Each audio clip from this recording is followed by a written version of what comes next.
Hello दोस्तों, नमस्कार दोस्तों। आज हम बात करने वाले हैं थॉर्नडाइक के अधिगम सिद्धांत के बारे में। तो थॉर्नडाइक सिद्धांत को हम प्रयत्न और भूल का सिद्धांत भी कहते हैं। ठीक है दोस्तों, देख लेते हैं इसमें क्या होता है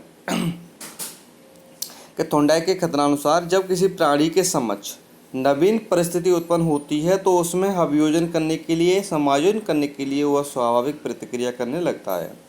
स्वाभाविक प्रतिक्रियाएं प्राय गलत होती हैं, किंतु प्रतिक्रिया करते करते किसी प्रतिक्रिया में अचानक क्या होती है, सफलता मिल जाती है, अचानक सक्सेस मिल जाती है। तो सफलता मिलने पर बालक या पशु सफलीभूत प्रयास की पुनरावृत्ति करने लगता है, जिसके परिणाम स्वरूप क्रमशः गलतियां दूर होने लग जाती हैं और वह कम से कम समय में क्या करता है, कार्य को सीख जाता है। इस प्रकार सीखने की क्रिया को हम क्या कहते हैं, प्रयत्न और भूल द्वारा सीखना कहते हैं।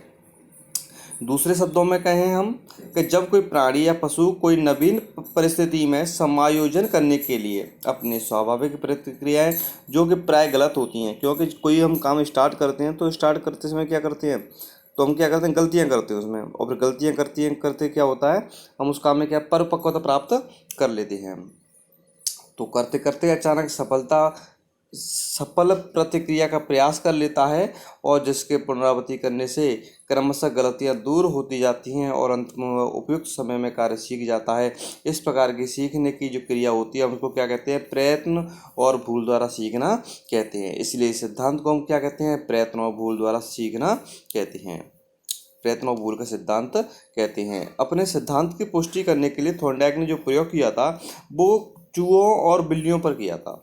ठीक है, ध्यान रखना, चूहों और बिल्लियों पर अपने थॉर्नडाइक ने जो प्रयोग किए थे, चूहों और बिल्लियों पर किए थे।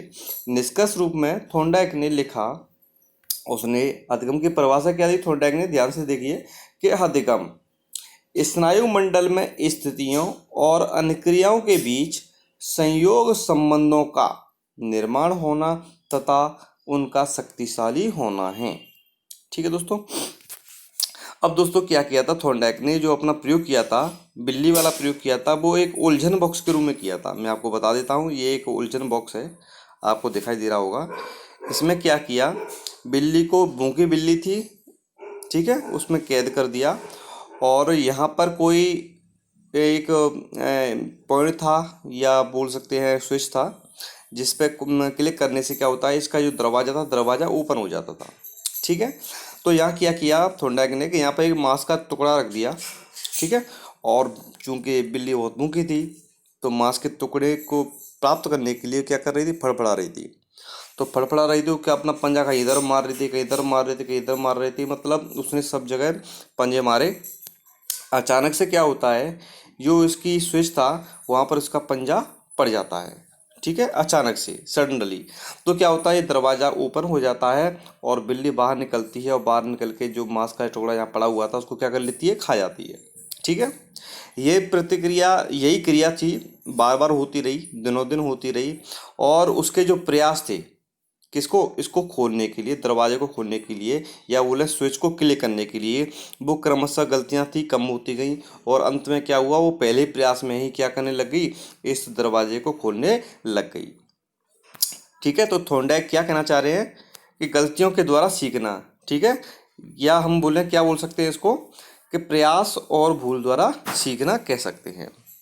ठीक है दोस्तों, ये सारा इसके अंतर्गत था। अब आगे देखिए, प्रयत्न एवं भूल द्वारा सीखने की क्रिया का विश्लेषण करेंगे।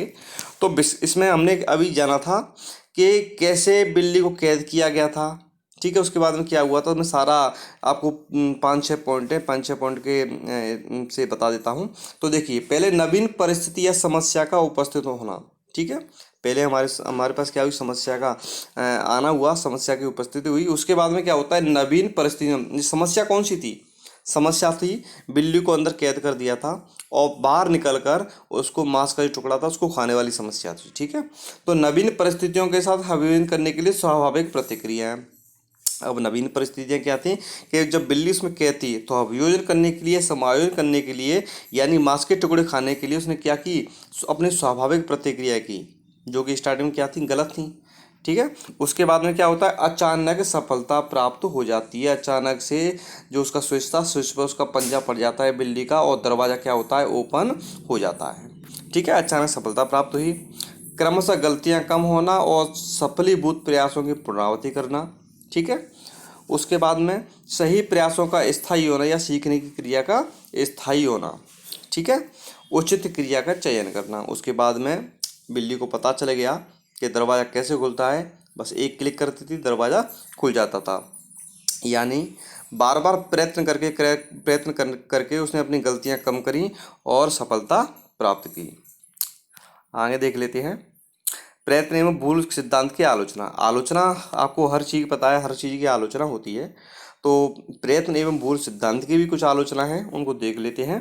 कि उद्दीपन अनुक्रिया सिद्धांत सरल और निम्न स्तर के पशुओं के सीखने को अधिक स्पष्टीकरण करता है, चूंकि प्रयोगकर्ता ने अपने सारे प्रयोग पशुओं पर किए हैं, उन्होंने मानव पर कोई प्रयोग नहीं किया है। ये इसका क्या था, एक आलोचना थी। दूसरा पॉइंट क्या है इसमें, सिद्धांत के अनुसार सीखने में प्रगति धीरे धीरे आती है, जो सफलता प्राप्त होती है वह बहुत बार अकस्मात ही प्राप्त होती है। बिल्कुल सही बात है। तीसरा पॉइंट क्या कह रहा है, इस सिद्धांत में व्यर्थ के प्रयासों पर बल दिया गया है। ठीक है, बार बार जो प्रयत्न किए जा रहे हैं, ठीक है, उस पर बल दिया गया है। उन व्यर्थ के प्रयत्नों के कारण सीखने में समय व शक्ति नष्ट होती है।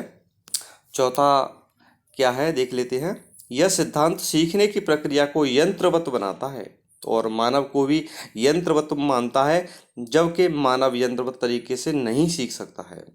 पांचवा, अभ्यास के नियम के आधार पर रटने पर बल दिया गया है। अभ्यास के नियम के आधार पर इसमें सिद्धांत में क्या किया गया है, रटने पर बल दिया गया है। ये सारे पॉइंट जो है इसके क्या है, आलोचना है। अब देख लेते हैं आगे, एक सेकंड कहाँ गया जी। अब दोस्तों बात करेंगे थॉर्नडाइक के द्वारा निर्मित अधिगम के नियम।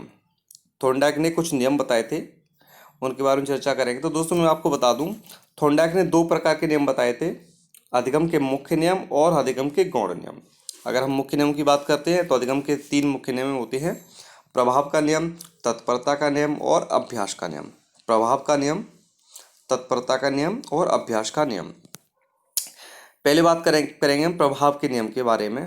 तो इस नियम को निम्नलिखित नामों से भी जाना जाता है। वो क्या है, तुम्हारा परिणाम का नियम से भी जाना जाता है, पुरस्कार एवं दंड के नियम से भी जाना जाता है, और संतोष असंतोष के नियम से भी जाना जाता है, और सुख एवं दुख के नियम से भी जाना जाता है।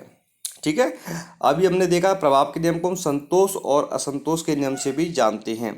तो दोस्तों, जिस कार्यों को करने से हमें संतोष प्राप्त होता है उनको हम क्या करते हैं, बार बार प्राप्त करते हैं, या हम ऐसे कह सकते हैं जिन कार्यों को करने से हमें फ़ायदा मिलता है उस कार्य को हम दोबारा करते हैं, और जिस कार्य को करने से हमें असंतोष मिलता है या हानि होती है उस कार्य को बस हम एक बार करके ही छोड़ देते हैं। ठीक है दोस्तों, ये होता है आपका प्रभाव का नियम। अब बात करेंगे तत्परता के नियम के बारे में।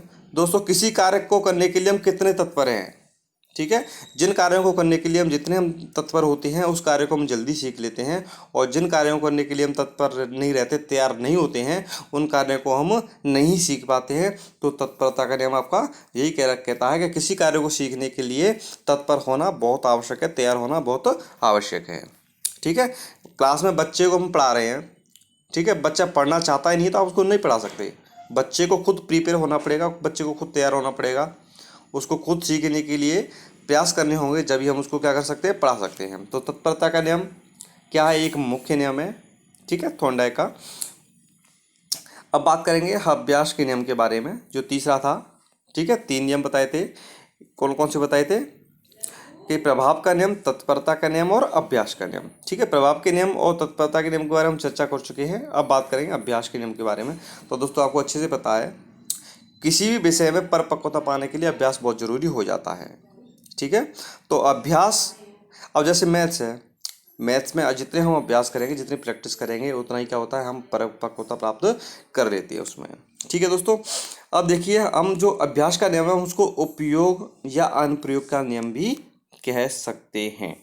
ठीक है, अब देखिए उपयोग का नियम। उपयोग का नियम ये है, किसी भी समस्या को सॉल्व करने के लिए हम किसी मेथड का उपयोग कर रहे हैं, ठीक है, तो उस मेथड को हम कितना यूज कर रहे हैं उस पर डिपेंड करता है। उस मेथड को हम जितना उपयोग करेंगे उतना ही हम उसमें क्या करेंगे, मैच्योरिटी प्राप्त करेंगे। ठीक है, और जितना कम करेंगे उसमें हम थोड़ा सा मैच्योर कम होते हैं, या ऐसे कह सकते हैं जल्दी भूल जाते हैं। ठीक है, अब देखिए अनुप्रयोग का नियम। थॉर्नडाइक ने अनुप्रयोग के नियम का स्पष्टीकरण इस प्रकार किया है कि जब स्थिति और प्रतिक्रिया में लंबी अवधि तक कोई परिवर्तन लाने वाला संबंध नहीं बनाया जाता है तो इस संबंध में शक्ति क्षीण हो जाती है। बिल्कुल सही बात है, ठीक है। इसलिए हमें अभ्यास करते रहना चाहिए, प्रयोग करते रहने चाहिए, अनुप्रयोग करते रहने चाहिए। अब देखो दोस्तों, हम बात करेंगे अभ्यास के गौण नियमों के बारे में। तो जो मुख्य नियम थे, प्रभाव का नियम, तत्परता का नियम, और जो तीसरा आपका था, तीसरा कौन सा था, अभ्यास का नियम, इसके बारे में चर्चा कर चुके हैं। अब बात करेंगे हम अधिगम के गौण नियमों के बारे में जो थॉर्नडाइक ने दिए थे। पहला था बहु प्रतिक्रिया का नियम। देखो, इस नियम से तात्पर्य है किसी कार्य को सीखते समय अनेक प्रतिक्रियाएं करते हैं, किंतु धीरे धीरे व्यक्ति उपयुक्त एवं संतोषजनक प्रतिक्रिया पर आ जाता है। इसके इस प्रकार से भी स्पष्ट किया जा सकता है कि बालक किसी कार्य को सीखते समय अनेक प्रयास एवं विधियां प्रयोग में लाता है, ठीक है, किंतु कुछ प्रयत्नों करने के बाद वो ठीक विधि का चुनाव करते हैं। या हम जैसे ऐसे करें, किसी काम को हम कई तरीके से कर सकते हैं, ठीक है। तो स्टार्टिंग में हमें नहीं पता है तो हम कई तरीके से करने की कोशिश कर रहे हैं, बाद में हमें पता चला कि इस तरीके से करने से हमें ये फ़ायदा हो रहा है, ठीक है। तो हम क्या करते हैं, उसी तरीके की हम क्या करते हैं, पुनरावृत्ति करते हैं, उसी तरीके हम क्या करते हैं, बार बार प्रतिक्रिया करते हैं। यही तुम्हारा क्या कहलाता है, बहु प्रतिक्रिया का नियम कहलाता है। दूसरा है मानसिक स्थिति या मनोवृत्ति का नियम।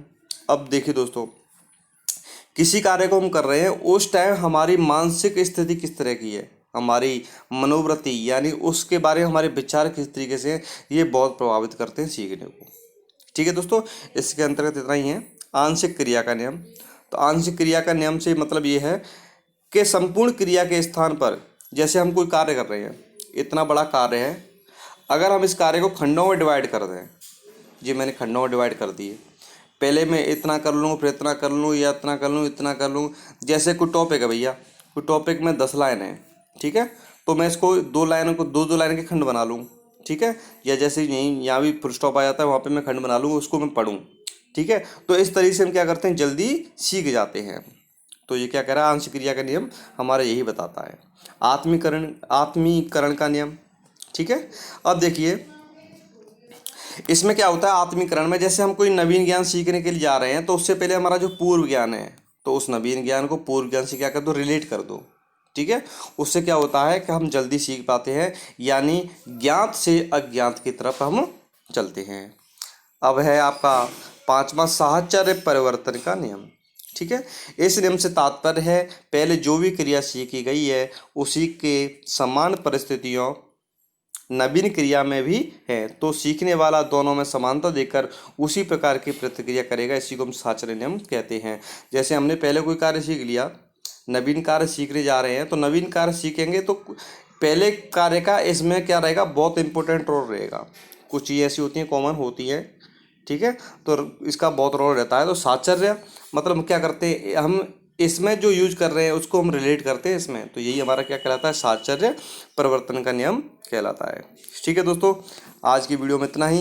वीडियो कैसा लगा लाइक करें, शेयर करें दोस्तों। यदि आपने चैनल को सब्सक्राइब नहीं किया है तो प्लीज़ चैनल को सब्सक्राइब करें। धन्यवाद। जय हिंद, जय भारत।